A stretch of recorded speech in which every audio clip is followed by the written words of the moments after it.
Hello दोस्तों, para plus में आपका स्वागत है। आज हम जिस विषय पर बात करने वाले हैं वह है स्केबीज। स्केबीज एक तरह का संक्रामक त्वचा संक्रमण है। ये संक्रमण आसानी से फैलने वाला होता है। तो ये क्यों होता है, किस कारण से नहीं होता है, हम देखेंगे। स्केबीज एक संक्रामक त्वचा संक्रमण है जो स्कार सार्कोप्टा स्कैबी माइट के कारण होता है। एक संक्रमण है जो इस तरह से एक बैक्टीरिया से उत्पन्न होता है। यह आसानी से संचारित होता है, एक व्यक्ति से दूसरे व्यक्ति में पास होता है। सार्कोप्टा स्कैबियाई माइट, तो इसे माइट ही कहते हैं। चरित्रित होता है तीव्र खुजली और त्वचा पर चकत्तों से। तो समय आने पर यह खुजली होगी, त्वचा पर चकत्तों के होने की संभावना होती है। तो एटियोलॉजी देखने पर आम कारण एक है जिसे सार्कोप्टा स्कैबियाई माइट ही कहते हैं, तो इसीलिए ऐसा होता है। तो इस नाम को ठीक से याद रखें। मैं कैप्सूल रख रहा हूं लेकिन छोटे अक्षरों में नहीं। आर्डिकुला चुक्कड़ानो, ये एक तरह से तिरछा पहले अक्षर ही होगा और वह होगा एस में, बाकी सब छोटे में ही होगा। उसी के मुताबिक देख कर लिखें। ये कैसे फैलता है? यदि किसी व्यक्ति के साथ करीबी व्यक्तिगत संपर्क हो जो पहले से प्रभावित है और हम उनके संपर्क में हैं, या अगर हम उसी कमरे में रहें तो फैलने की संभावना अधिक होती है, या फिर किसी भीड़भाड़ वाले इलाके में रहने पर स्केबीज होने की संभावना अधिक रहती है। लक्षणों में तीव्र खुजली शामिल होती है। ये रात के समय और भी ज़्यादा खराब हो जाता है। तो ये बहुत ज़्यादा थोड़े थोड़े समय के अंतराल पर खुजली होगी। त्वचा पर चकत्ते होंगे। बरो और पाप्यूल्स और वेसिक्यूल्स, पस्टुलर किस तरह के त्वचा के चकत्ते होते हैं ये हम देख सकते हैं। तो थोड़े थोड़े समय पर होंगे, पाप्यूल्स की तरह होंगे और फिर वेसिक्यूल्स की तरह छोटे छोटे होंगे, और उसमें से पस सफ़ेद रंग का निकलेगा। तो पस सफ़ेद रंग का निकलेगा। द्वितीयक संक्रमण भी हो सकता है।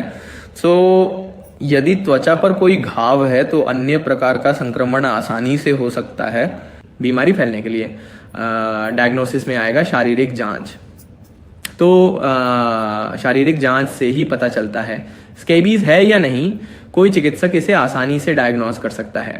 त्वचा को सूप करने का मतलब है उस प्रभावित क्षेत्र की त्वचा को अच्छी तरह से चम्मच जैसी वस्तु से खुरच कर लेना।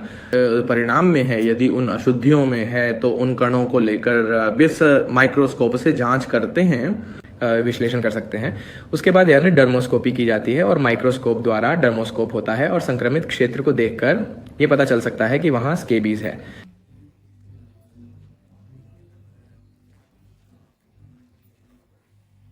पैथोफिजियोलॉजी में कुछ नहीं होता, लेकिन जब ये माइट संक्रमण करता है तो ये इन्फेस्टेशन बन जाता है और ये हमारे शरीर से खून चूसता है। खून चूसना समाप्त करने के बाद ये मादा माइट त्वचा में अंदर चली जाती है।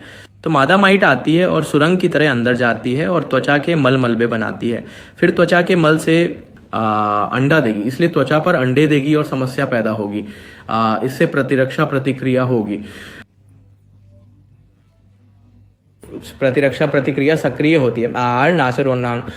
सूजन शुरू होती है, अंततः खुजली होती है, ओल्फू गिराई है और त्वचा के घाव मृत कोशिकाओं में आकार ले सकते हैं। लक्षण दिखाई देंगे। इलाज के लिए त्वचा पर लगाने के लिए स्केबीज के लिए परमेथ्रिन क्रीम है और सामान्य दवा के लिए आइवरमेक्टिन है। पर्यावरणीय उपायों के तहत सावधानियां बरतनी चाहिए।